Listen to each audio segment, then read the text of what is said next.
माँ का आखिरी खत। रात के 1 बज चुके थे।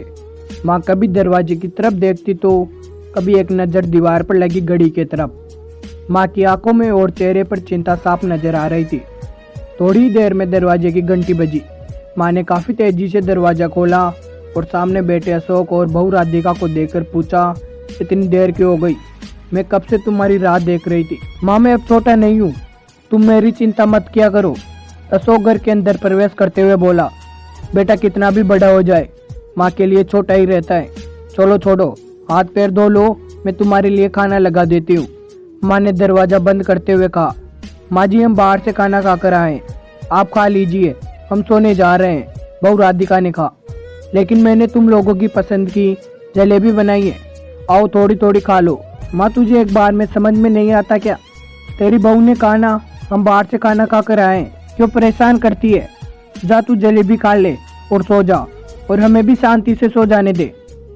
माँ अकेले कैसे जलेबी खा सकती थी और उसे बिना खाए नींद कैसे आ सकती थी, क्योंकि बेटे के इंतजार में उसने भी कुछ नहीं खाया था। वह किचन में गई, एक गिलास पानी पिया और अपने रूम में चली गई। सुबह 11 बजे अशोक की आंखें खुली। बाजू में राधिका अभी भी सो रही थी। अशोक हॉल में आया तो टीवी के पास रखी एक चिट्ठी पर उसकी नजर पड़ी। ये चिट्ठी किसकी हो सकती है? ये देखने के लिए उसने चिट्ठी खोलकर पढ़ना शुरू किया। मेरे लाल, तू सोच रहा होगा कि एक ही घर में रहते हुए ये चिट्ठी क्यों?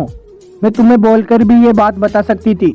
हाँ बता सकती थी, अगर तू मेरी बातें सुनना चाहता तो।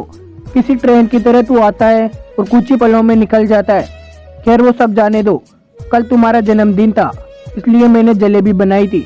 सोचा कम से कम आज के दिन साथ में बैठकर खाना खाएंगे। मगर मैं ये बात भूल गई थी कि मेरा बेटा बड़ा हो चुका है, तो अपने दोस्तों के साथ पार्टी करके खाना खाकर आया। चलो मुझे इस बात की खुशी ही हुई। मेरी दवाइयाँ खत्म हो गई है।